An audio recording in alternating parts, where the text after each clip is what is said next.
Okay, Aiden. As far as interval notation is concerned, what you have here is a chart right here that kind of talks about interval notation. You should have something like this in your book as well. Only on your graphs, they might have open circles and filled in circles. The parenthesis is like an open circle. The bracket's like a filled in circle. Like if it has the equal to, if it has the equal to, it's a filled in circle or a bracket. If it doesn't have the equal to, then it's an open circle or a parenthesis. Here's the interval notation. All the numbers bigger than a. You start with a with a parenthesis and then infinity. Here's all the numbers bigger than a, including a. Then they have the bracket there instead of the parenthesis. Less than b, notice from negative infinity to b with the parenthesis. Less than or equal to b, because of the equal to, it's like a filled in dot or a bracket, and so it's from negative infinity to b with a bracket. And then these are intervals of numbers. We didn't do too many of these. All the numbers between a and b, but not including the endpoints, notice the parentheses. All the numbers between a and b, including a, but not including b, notice the bracket at a, but not at b, and similarly. And this has got kind of cut off, but there's the set of all real numbers at the very bottom from negative infinity to infinity, which we talked about when we talked about domain and ranges. So you certainly should have something like this in the book that you can look off of, okay? Now we're going to do some interval notation when we do domains and ranges next. So I'm going to move the book, and let's find something with domain and range here. All right, now, as I recall, when we were working through some of these problems together here, here, let me raise this up a little bit and drop this down a little bit, so hopefully you can see that all right. Yeah, it looks okay. All right, I have a graph of a function, y equals f of x. And they say, what's the domain of f and what's the range of f? The domain, remember, are the values that the x takes on. The range are the values that the y takes on. So you have ordered pairs. You have x, y.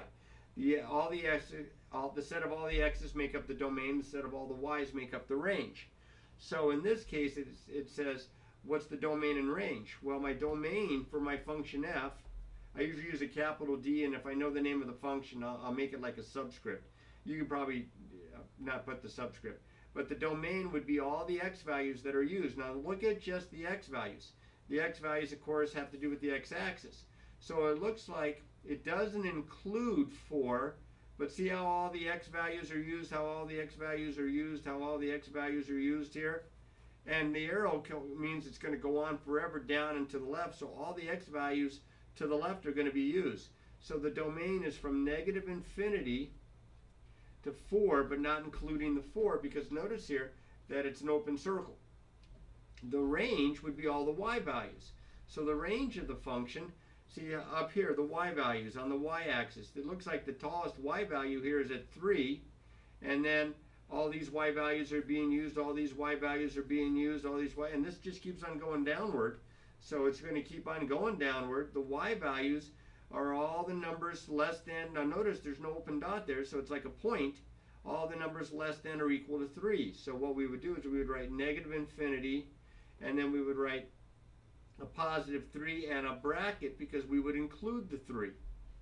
All right, so that's how you could write the domain and the range using interval notation. We've got another one right here. Now, you try this one, you stop the video, and you try it, and then turn the video on, and I'll work through the problem for you. So you try it first and see if you can find the domain and range, and then once you've got an answer for both, then you try turn on the video and see if it matches up. Okay, the domain for my function, let's give it a name, y equals g of x, I don't know, something. So the domain of g would be all the x values. Now, that's supposed to be a filled-in circle. I don't know if it looks like that on the screen, but it's supposed to be a filled-in circle here at 4. It seemed like that's just a coincidence that they're both at 4 here. That's just a coincidence. That doesn't happen all the time. So it includes the 4 and all these x values this way. All these x values are being used.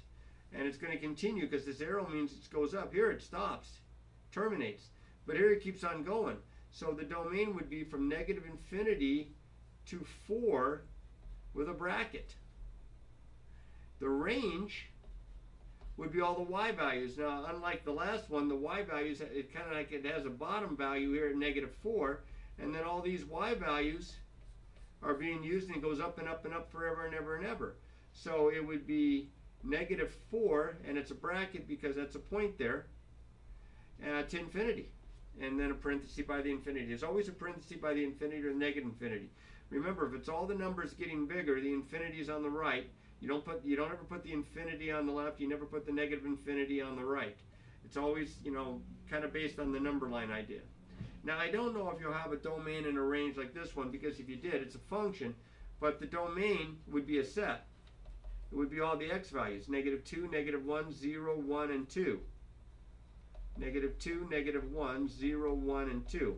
I don't know if you're going to have anything like that, just in case. And the range would be all the y values. That'd be 1 and 0 and negative 3 and 1 and 4.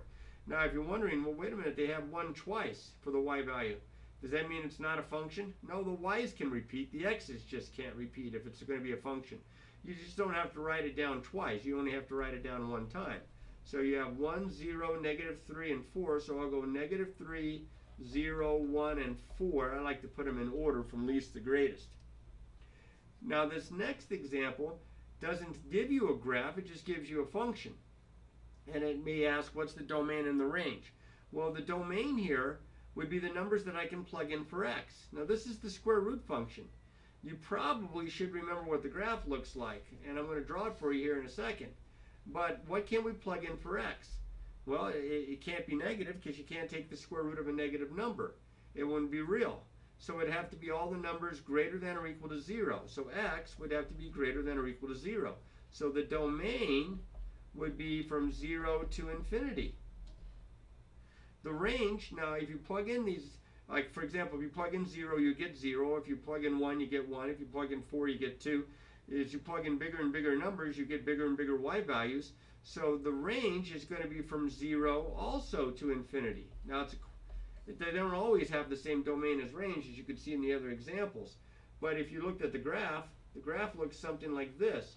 And by the way, you should know the basic shapes for your graphs. You should know your graph for y equals x, or x squared. You should know y equals the square root of x. You should know y equals the absolute value of x. This is the V-shaped one.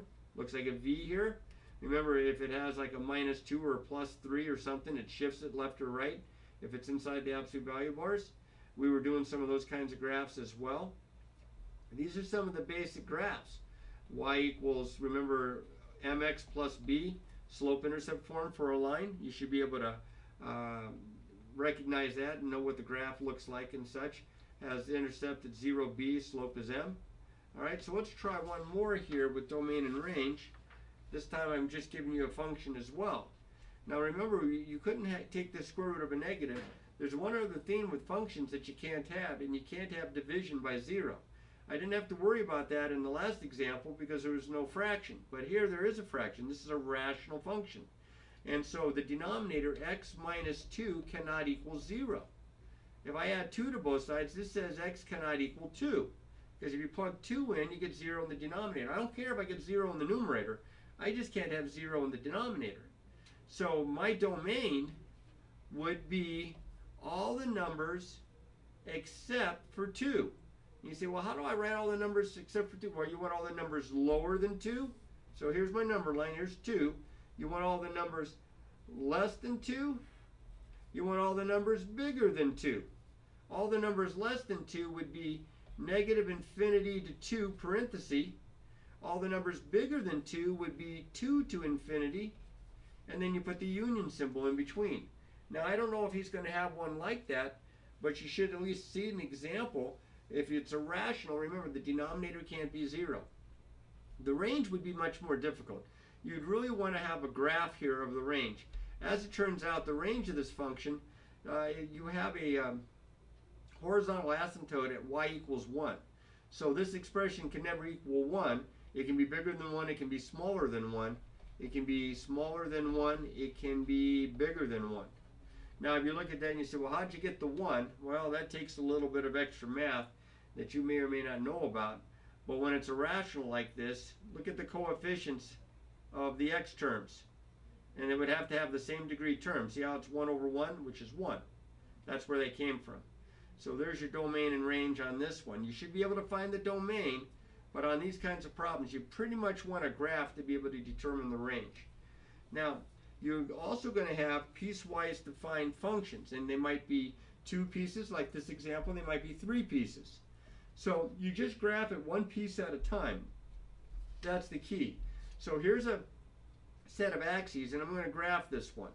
And I'm going to graph for all numbers less than or equal to -2, -2x minus 3. Well, this is y, remember. Y equals -2x minus 3, that's a line. Slope is -2, the y-intercept is at 0, -3. But I want all the numbers less than or equal to -2, -2 being right there. I'm going to plug -2 in. -2 into the top, because if it's equal to, would be +4 minus 3, which is 1. So you'd be -2, 1, like this. And it's a filled in dot because of the equal to. Now my slope is -2. So that would be like down to right 1, or I'm going to reverse it, up to left 1. And the line, because it is a line or an array of the line here, because this is linear, would be all the numbers less than, x is less than or equal to -2, so it would be this part of the line. Instead of the whole line, just be this part of the line. And speaking of part of a line, that's this next part. Now it doesn't equal, it doesn't have the x value of -2, but if you plug -2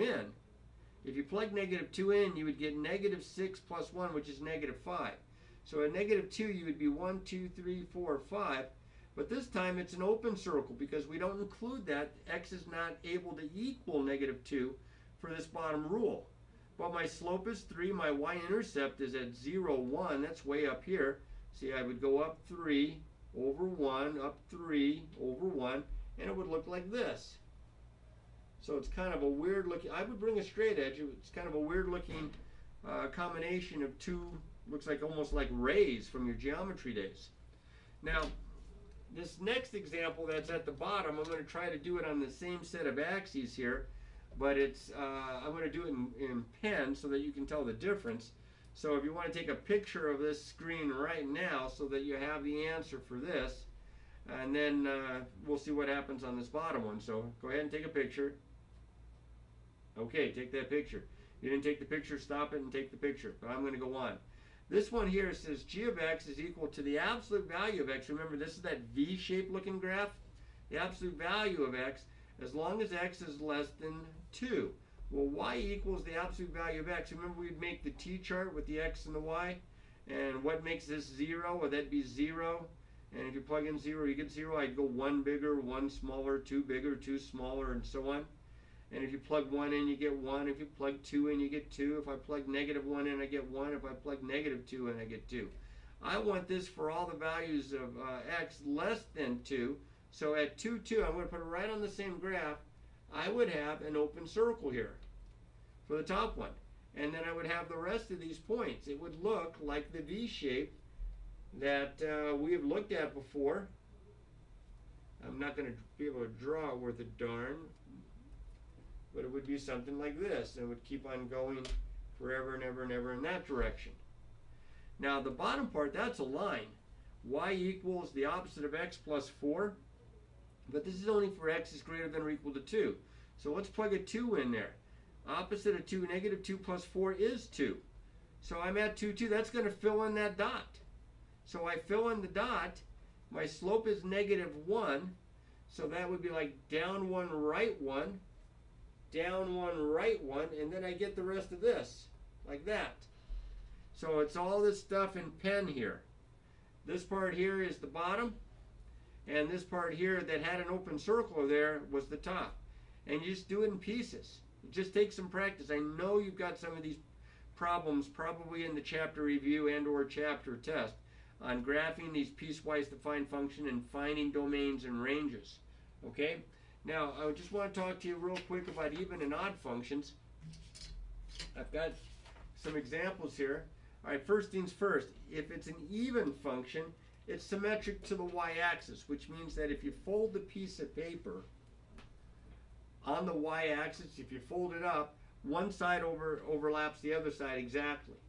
If it's an odd function, that means it's symmetric to the origin. Symmetry to the origin is a little trickier. It's like you rotate 180 degrees at the origin. You rotate the graph and you get right back to where you started. This is an odd function, because no matter what point I pick on the graph, I can find another point that if I connect the dots, if I drew this halfway decent, if I can connect the dots, then I would have a line segment whose midpoint is at the origin. Or again, think of it as rotating it at 180 degrees. This part here would just rotate right to there, and this part below would just rotate right above, right to there. Oop, right to there. So this is an odd one, symmetric to the origin. Now I'm going to show you how you can do this if they just give you the equations as well. But over here, this is an even function. It's symmetric to the y-axis. If you were to fold that paper over, it would be an exact overlap, which means kind of the weird way is if I have a point on the graph, I can pair it up with another point on the graph such that if I draw the line segment, that the y-axis is a perpendicular bisector of that line segment. It's always going to happen that way. No matter what point I choose, I can pair it up and I can do something like this. Now, if they don't give you the graph, that's what this is all about here. That f of the opposite of x, if it equals f of x, if you get back to the original, if you plug this in for x and you get back to the original equation, it is an even function. It is symmetric to the y. And if f of the opposite of x gives you the opposite of the original function, the opposite of f of x, then it's an odd function. So I have one of each here. Now, if I take g of the opposite of x, this would be the opposite of x raised to, I'm just plugging it right in for the variable, plus 2 times the opposite of x squared. The opposite of x times the opposite of x times the opposite of x times the opposite of x. I got negative times negative times negative times negative. I have 4 negatives, that's positive. This becomes x to the 4th. And the opposite of x squared is times itself, so that becomes x squared. Do you see how I get right back to the original function? This is even. If I was to graph this, this would be symmetric to the y-axis. And you can kind of see, notice that all my exponents here are even, no odd ones. So that's kind of one of the reasons why they call it an even function. All right. Over here, if I take h of the opposite of x, I get the opposite of x to the 3rd minus 2 times the opposite of x. Well, negative times a negative times a negative is negative, so this would be negative x to the 3rd power, and this would be plus 2x. If I factor out a negative 1, I would get x to the 3rd minus 2x, and that's the original function. So I have negative 1 times h of x, which is the opposite of h of x. Do you see how f of the opposite of x equals opposite of f of x? H of the opposite of x equals opposite of h of x. Now, I don't know if they'll have you do that as well, but I would certainly practice it if you think it's going to be on there, because these are the kind of problems sometimes students have trouble with, and this is an odd function. Now, this is just a little bit of it, but I'm telling you, if you look in your chapter review for chapter 1, more than likely you're going to find some problems that have to do with domains and ranges, that have to do with interval notation, that have to do with multi-ruled functions, and that have to do with the even and odd functions. We didn't even talk about increasing and decreasing. Remember those? We talked about those one day. This is an increasing function here because it goes up and to the left. This is increasing. This guy back here, from negative infinity to 0 to the x value of 0. And then you were saying, oh, I feel like I should have a bracket here. No, it's okay. We usually make them open intervals. This thing is decreasing from going down here from 0 to 2. And then see how it's horizontal? This thing is constant. Looks like from 2 to infinity. Oh, actually, no, from 2 to 4. Because it stopped. I'm sorry, from 2 to 4. Definitely a parenthesis there because of the open circle. Okay, so you remember, increasing means as you go from left to right, it goes upward. Decreasing means from left to right, it goes downward. And constant means from left to right, it stays horizontal. Okay, look at this guy way back down here. This thing is increasing on its entire domain from 0 to infinity. And, you know, whether you use a bracket or parenthesis, it would be from 0 to infinity. So there are lots of good practice problems that you can find in your textbook. I just don't happen to have that particular textbook with me, otherwise I'd go over some of those. But hopefully this helps a little bit, and just give me a call if you have questions. All right.